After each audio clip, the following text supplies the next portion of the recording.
नमस्कार दोस्तों, स्वागत है आपका इस अनोखे सफर में जहां हम जानेंगे अमृता के रहस्यों को। भारतीय पौराणिक कथाओं में अमृता का विचार हमेशा से ही आकर्षण और जिज्ञासा का विषय रहा है। ये अमर आत्माएं, ये चिरंजीवी सिर्फ कहानियों तक सीमित नहीं है, ये हैं हमारे कर्तव्य, भक्ति और न्याय के प्रतीक। हमारी ये कहानी है 7 ऐसे ही महान विभूतियों की जिन्हें सप्त चिरंजीवी कहा जाता है। महाभारत, रामायण और अन्य ग्रंथों में इनकी गाथाएं अंकित हैं, जो हमें आज भी प्रेरणा देती हैं। कहा जाता है कि ये महान आत्माएं आज भी इस धरती पर विचरण कर रही हैं, कलयुग में अपनी भूमिका निभाने के लिए, धर्म की स्थापना के लिए। तो आइए मिलते हैं इन अमर आत्माओं से और जानते हैं उनके अमर जीवन के पीछे छिपे रहस्यों को।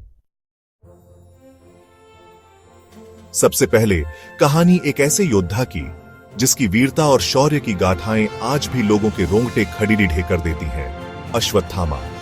गुरु द्रोणाचार्य के पुत्र अश्वत्थामा को भगवान शिव का अंशावतार माना जाता है।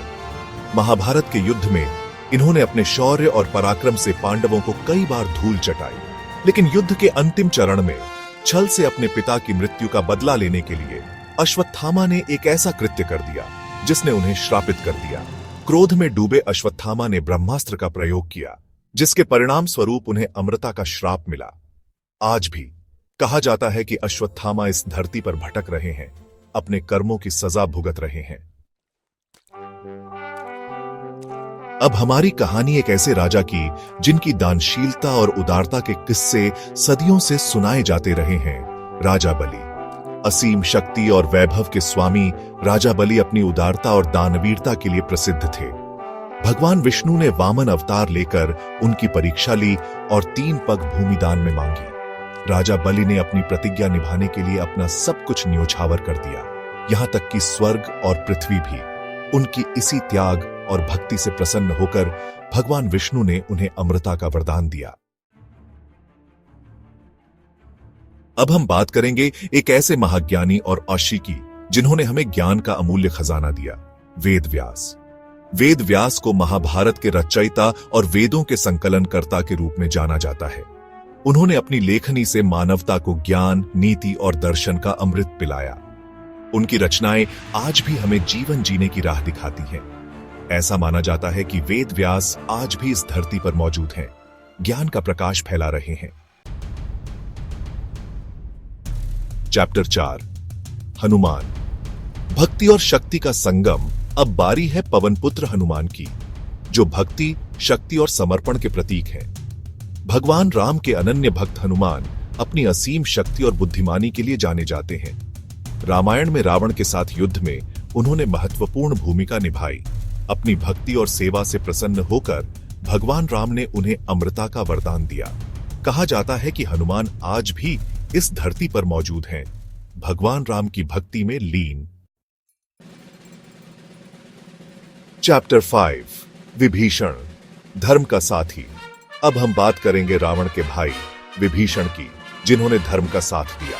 रावण के अत्याचारों के विरुद्ध आवाज उठाते हुए विभीषण ने भगवान राम का साथ चुना। उन्होंने धर्म की स्थापना के लिए अपने ही भाई के खिलाफ युद्ध लड़ा। उनकी इसी निष्पक्षता और धर्मनिष्ठा के कारण उन्हें अमृता का वरदान प्राप्त हुआ। चैप्टर 6। कृपाचार्य।